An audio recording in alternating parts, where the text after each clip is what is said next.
scene of any movie is so important in helping establish the tone and set the story and characters in motion. Get it wrong and viewers might start tuning out immediately, but get it right and they'll be eating out the palm of your hand for the rest of the runtime. And the opening scene feels especially crucial in the horror genre, where they're expected to give the audience some sort of visceral jolt, often a pre-title kill to keep viewers satisfied before building up to the next one.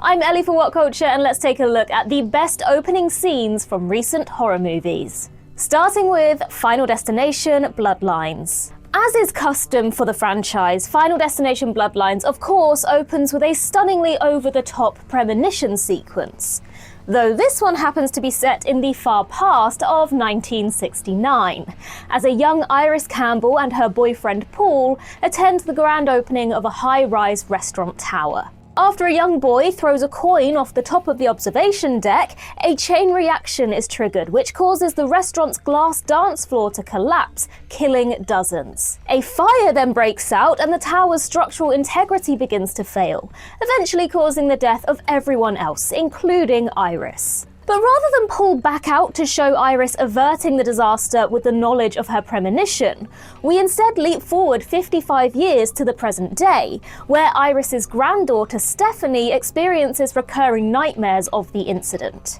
This is one hell of a fun way to start the movie, combining a brutal, expertly crafted calamity sequence with the fun new rub that death is now targeting the descendants of everyone who survived thanks to Iris. And let's face it, you'll never hear the Isley Brothers' iconic tune Shout the same way again, considering how memorably it's used here. Death of a Unicorn. Death of a Unicorn ultimately didn't live up to its full potential, but it at least served up a riotously amusing opening. Here we're introduced to lawyer Elliot and his teenage daughter Ridley as they make their way to the lavish estate of Elliot's boss for the weekend. During the drive, however, Elliot accidentally hits a horse-like animal with his car, which upon closer inspection is revealed to be a unicorn. As the pair consider what to do, Ridley kneels down and touches the injured unicorn's horn, where she has a bizarre, beautiful vision, which is suddenly interrupted by Elliot beating the unicorn to death with a tire iron, soaking the pair of them in purple blood. Every movie needs an inciting incident to get the story moving, and this was a pretty damn wild one, even if, again, the rest of the movie didn't quite measure up to it. The Monkey. Osgood Perkins' The Monkey begins in 1999 as a blood-soaked Captain P.T. Shelburne rocks up at an antiques shop and attempts to return a cursed, wind-up toy monkey. P.T. is clearly incredibly frazzled by whatever he's just been through, but before much of anything can happen, the monkey begins drumming, signaling that all fresh hell is about to break loose. And indeed it does, as a mouse gnaws on a rope in the shop, causing an axe to fall onto a harpoon, causing said harpoon to fire directly at the store's owner, who is instantly impaled. He's not dead yet though. After a beat, the monkey drums one more time before the harpoon retracts, pulling the owner's intestines with it. A terrified PT then makes one last attempt to get rid of the monkey, picking up a nearby flamethrower and melting it. But of course, this solution is ultimately only short-lived.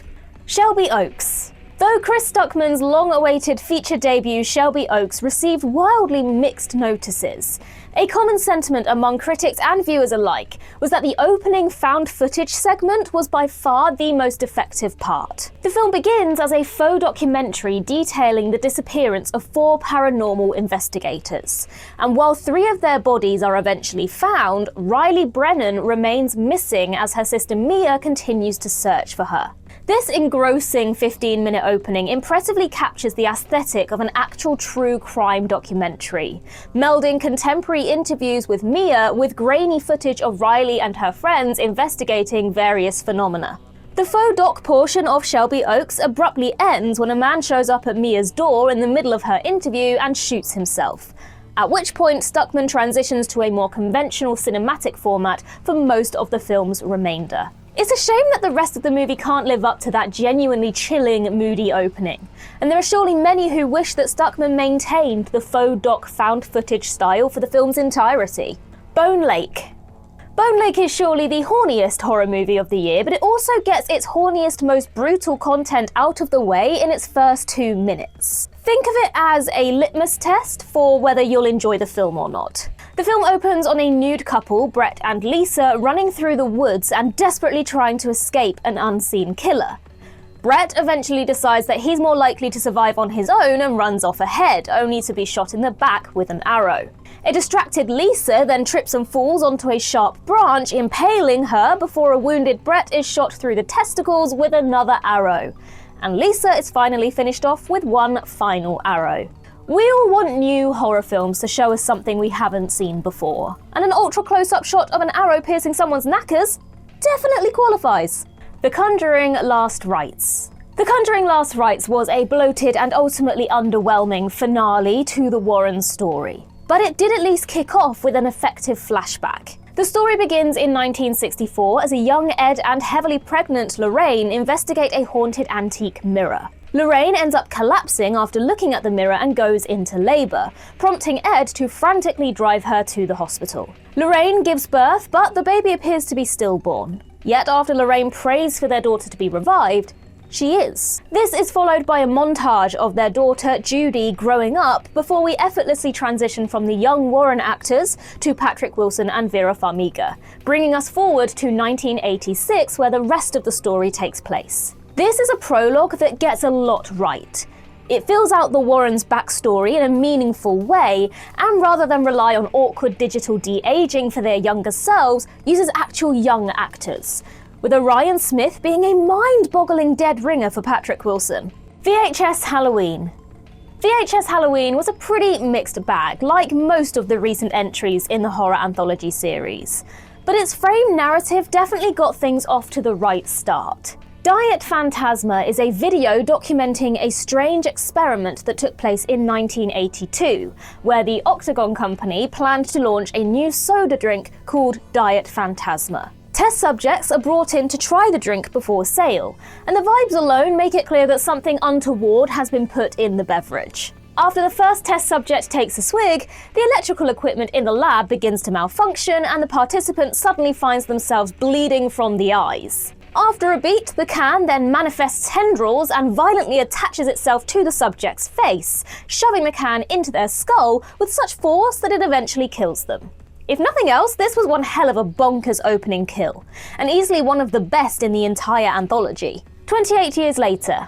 28 years later is never wilder than in its closing moments, but the long-awaited sequel nevertheless begins with a scene that ties directly into that shocking cliffhanger ending. The story begins in 2002 during the initial outbreak of the Rage virus, where a group of children are sat watching the Teletubbies when their home in the Scottish Highlands is attacked by a fleet of the infected.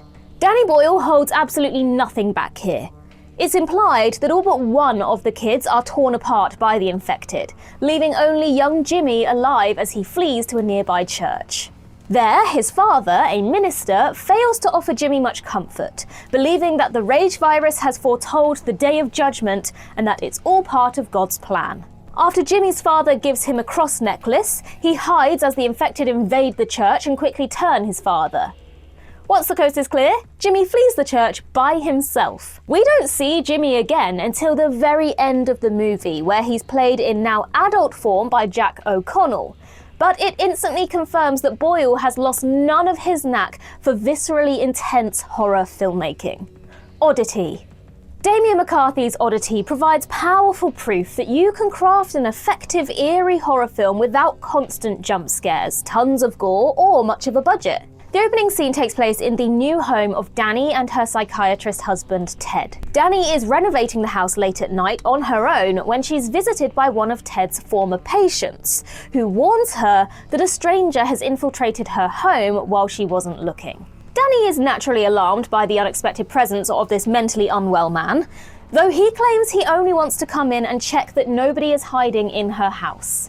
Danny reluctantly goes to unlock the door, and McCarthy then abruptly cuts to the title. Even though we only learn the full outcome of this situation later on, this opening scene is basically a superb self-contained short film in its own right. Gut-wrenchingly suspenseful, brilliantly acted, and visually stunning. Heart Eyes.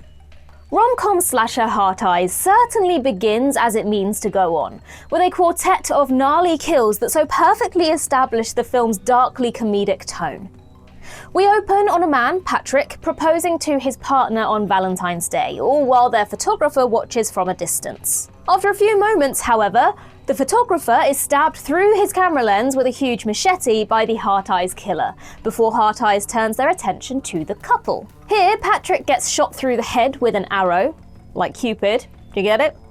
Before his girlfriend makes a mad dash to escape. She seeks refuge in a nearby winery where Heart Eyes kills a security guard by throwing a knife into his head, and she then hides inside a wine presser. However, Heart Eyes finds her and turns the presser on, causing the poor woman to promptly get violently pulped, her gory remains then pouring out the tank into nearby buckets. Lovely. Keeper. Osgood Perkins' new film Keeper may have split critics and general audiences straight down the middle, but most will agree that it kicks off with one hell of a tantalizing opening sequence. The very first scene is a visually stunning montage of numerous beautiful women being observed by an unseen force from a first-person perspective. Though the women seem initially receptive to whoever is looking at them, the tone of the montage quickly turns sinister as the women appear distressed and even scared before it climaxes with fleeting glimpses of their faces splashed with blood. The scene may only be about 90 seconds in total, and we don't learn what it really means until near the end of the film. But it so effectively establishes a sinister mood from the outset, no matter that it's largely divorced from the central two-hander between Tatiana Maslany and Rossif Sutherland. Perkins has always had a knack for unique atmospheric imagery, and he demonstrates that in spades here. Frankenstein. Guillermo del Toro's decades-in-the-making take on Frankenstein sure didn't disappoint, a fact made abundantly clear from its sumptuous yet violent prelude sequence. In 1857, a Royal Danish Navy ship headed for the North Pole ends up trapped in ice, causing the crew to discover the grimly wounded Victor Frankenstein nearby. They rescue Victor just as the creature can be heard roaring nearby, prompting them to hurriedly bring Frankenstein on board their ship.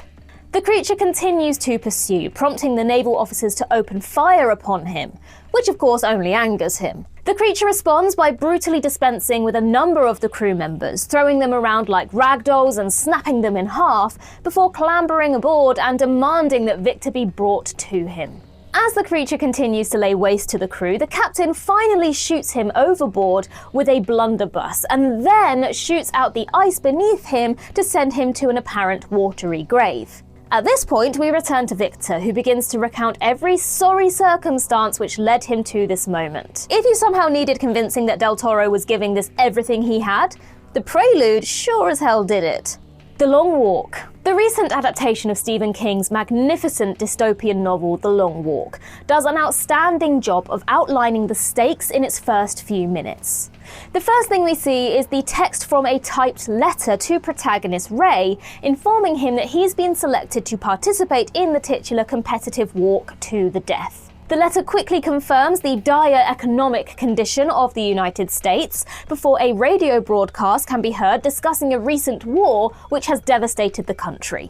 We then see Ray being driven to the walk's starting line by his mother, Ginny, who is naturally distraught that her son is about to take part in a contest that will almost certainly end his life. Judy Greer is magnificent here, giving Ray a big hug and then desperately calling him back for another as she breaks down and clutches him with all her might. It brilliantly sells the danger that Ray is facing to the audience, no matter that Ray himself seems ready and determined to face it head on. Together. One of two dog-centric openers on this list now, with the Dave Franco and Alison Brie starring together. Before we're introduced to their characters, Tim and Millie, we get a preview of what's to come by way of two canines who go through the very same predicament. The dogs end up in an underground cave where they drink from some water they find there. They eventually make it outside, but it's immediately clear that something's off with them. Far from their chirpy selves, they're now stood still in close proximity to one another. Later, at home, their owner hears a commotion in the middle of the night, and upon checking on them, finds that they're fused into one gory, grotesque hybrid. Does the dog die, you might ask? Yeah, it's complicated. We only see the resulting mess for about a second, but it's certainly enough to illustrate the potentially horrifying fates awaiting the story's human protagonists. Bring Her Back. Danny and Michael Philippou's Bring Her Back, the follow-up to their superb debut Talk to Me, opens with a scene that won't initially make a whole lot of sense to the viewer, but the vibes are so thickly unnerving that it will have you instantly hooked regardless. The scene depicts a young woman standing inside a white circle as she's approached by a nude man, all while another woman is seen being hanged in the background, and unsubtitled Russian voices are heard saying something. And that's it. Again, it's confusing as hell, but entirely by design. We know something extremely wrong is happening here, but the particulars evade us. In fact, it's almost a full hour before the context of this bizarre ritual is unveiled to the audience, that Laura wants to use it to revive her late daughter. But as a tone setter for the incredibly upsetting story to come, it's superbly done regardless. Good Boy. How can any film that begins on a lingering glimpse of a gorgeous Nova Scotia duck-tolling retriever be all bad? Indie horror sensation Good Boy immediately introduces us to its canine protagonist, Indy, played by director Ben Leonberg's dog, also called Indy, as he presides over the sleeping, sickly owner Todd and looks with concern at the apparent paranormal phenomena enveloping their abode. After Todd begins bleeding from the mouth per his chronic lung condition, his sister Vera arrives and calls an ambulance. This leads into an adorable credit sequence featuring real footage of a young Indy as shot by Leonberg years prior, intercut with new footage of Todd and Indy playing together. While the film as a whole may not be for all tastes, as a bold feat of micro-budget filmmaking which keeps us with its canine protagonist at all times, it's braceingly effective from its very first frame. Jimmy and Stiggs. Joe Begos's wild new alien invasion film Jimmy and Stiggs was ultimately acquired for distribution by Eli Roth's new label, The Horror Section. Before release, Roth added 2 insane fake trailers in front of the film in a similar style to his iconic Thanksgiving trailer, which played during the 2007 double feature Grindhouse, and was finally made into a feature film in 2023. The first of these 2 trailers is The Piano Killer, a hilariously giallo-styled romp in which a serial killer uses pianos to murder their victims in a number of wildly over-the-top ways. Then there's Don't Go In That House, Bitch, which is basically a series of vignettes in which characters enter a creepy old house before being subjected to untold horrors, all while a Snoop Dogg voiceover repeats the titular phrase. Shortly after Jimmy and Stiggs hit cinemas, it was announced that Roth and Snoop would be collaborating on a feature-length adaptation of Don't Go In That House, Bitch, with Dogg writing and producing music for the picture. Sure, why the hell not? Sinners. Ryan Coogler's Sinners is an expertly crafted, expectation-defying horror film that locks the audience in from its first few moments all the way to the very end. Sinners begins with a gorgeous mural accompanied by narration, which explains the potential for sufficiently powerful music to pierce the veil between life and death, which, as anyone who's seen the film will know, has one hell of a payoff. After this initial setup, the scene shifts to 1932 Clarksdale, Mississippi, where a bloodied Sammy rocks up with a broken guitar to the church his father preaches at, and unceremoniously opens the door. The packed congregation turns to Sammy, and as Sammy's father calls him forward, urging him to renounce sin and put his guitar away, we catch brief flashes of the horrific, as yet unseen events he just experienced. Sammy continues to hold the guitar's neck tight before the scene ends and we go back to the day prior, where the rest of the movie's wild vampire-slaying shenanigans take place. Talk about an attention-grabbing opening to get you thinking about where everything's going from here. Dangerous Animals. Sean Byrne's criminally underseen horror thriller Dangerous Animals serves up an utterly savage pre-title sequence which so perfectly conveys the sadistic nature of serial killer Tucker. The film begins with tourists Greg and Heather approaching Tucker to take part in a shark cage dive. Though Tucker has a superficial, laid-back Aussie charm, there's also a sly menace to his demeanour, especially when he details an incident from his childhood where he miraculously survived a shark attack. Greg and Heather then do their cage dive and emerge unscathed, only for Tucker to suddenly pull a knife and stab Greg repeatedly in the neck, causing him to gush blood before Tucker shoves him back into the ocean. Tucker then turns back to a stunned Heather, tells her, "Welcome aboard," and she screams before we cut to the title. This is a perfectly nasty little appetizer that establishes Tucker's murderous MO before he comes into contact with the story's real protagonist, Zephyr.